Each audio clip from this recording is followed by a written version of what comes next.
Assalamualaikum warahmatullahi wabarakatuh. Salam guru penggerak, tergerak, bergerak, dan menggerakkan. Berikut profil fasil dan pengajar praktik yang membantu dalam proses diskusi.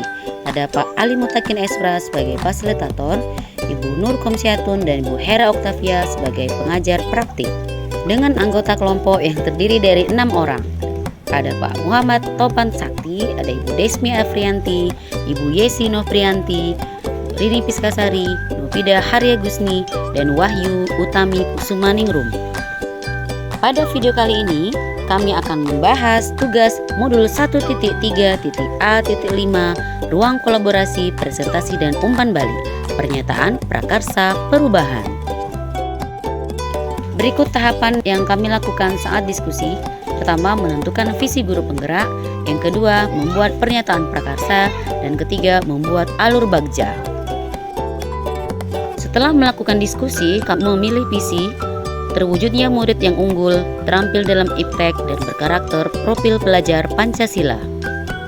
Pernyataan prakarsa perubahannya meningkatkan minat belajar murid melalui penggunaan media TIK. Ada 6 tahapan bagja, yaitu B. Buat pertanyaan, A. Ambil pelajaran, G. Gali mimpi, J. Jabarkan rencana, dan A. Atur eksekusi. Yang pertama, buat pertanyaan utama. Pertanyaannya adalah, bagaimana meningkatkan minat belajar murid melalui media TIK? Tindakan atau penyelidikannya. Pertama, mencari literasi berupa jurnal tentang pemanfaatan media TIK untuk meningkatkan minat belajar murid.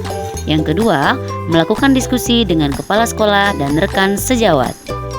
Yang kedua, ambil pelajaran. Pertanyaannya adalah, siapakah rekan guru yang sudah pernah menggunakan media TIK dalam meningkatkan minat belajar murid? Dan bagaimana cara kerja guru tersebut menggunakan media TIK dalam meningkatkan minat belajar murid? Tindakan atau penyelidikannya. Yang pertama, mencari informasi rekan guru yang pernah menggunakan media TIK dalam meningkatkan minat belajar murid. Lalu, menggali informasi dan mencatat cara-cara yang pernah diterapkan oleh guru menggunakan media TIK dalam meningkatkan minat belajar murid. Yang ketiga, gali mimpi. Pertanyaannya antara lain, kebiasaan baru apa saja yang bisa dilakukan untuk meningkatkan minat belajar murid melalui media TIK? Bagaimana perasaan saya ketika melihat murid terampil dalam TIK? Dan apa hal-hal yang mendukung agar kemampuan TIK murid terus berkembang? Tindakan atau penyelidikannya antara lain, murid menggunakan beragam media TIK dalam pembelajaran dan mengerjakan tugas, menciptakan suasana belajar yang menyenangkan, dan mendata ketersediaan sarana dan prasarana yang ada di sekolah. Yang keempat, jabarkan rencana. Pertanyaannya, apa langkah paling sederhana atau langkah pertama yang harus dilakukan untuk mengembangkan kemampuan TIK murid? Serta bagaimana cara mengukur ketercapaian penggunaan media TIK dalam meningkatkan minat belajar murid?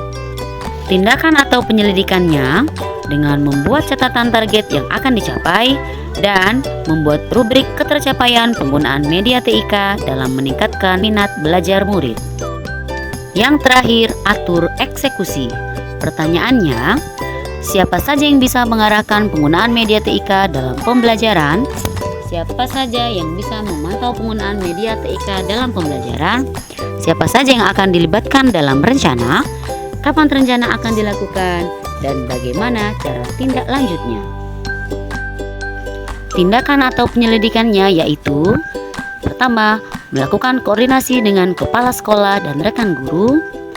Guru berkolaborasi dengan rekan sejawat, melibatkan kepala sekolah, guru, murid, dan orang tua atau wali murid, melaksanakan rencana kegiatan secara konsisten dan berkelanjutan, serta membiasakan penggunaan media TIK dalam pembelajaran. Aset yang dimiliki yang dapat mendukung visi yaitu kepala sekolah sebagai manajerial, motivator, fasilitator, dan supervisor dalam mendukung program yang dilakukan. Guru dan tendik sebagai pelaksana utama, fasilitator, penyusun, dan pelaksana kegiatan utama tercapainya visi. Selanjutnya ada murid sebagai sasaran utama dalam pencapaian, lalu ada ruang kelas, laptop, proyektor, jaringan internet sebagai sarana tercapainya pelaksanaan visi. Demikianlah pemaparan kali ini. Salam sehat Bapak Ibu Guru Penggerak. Terima kasih. Wassalamualaikum warahmatullahi wabarakatuh.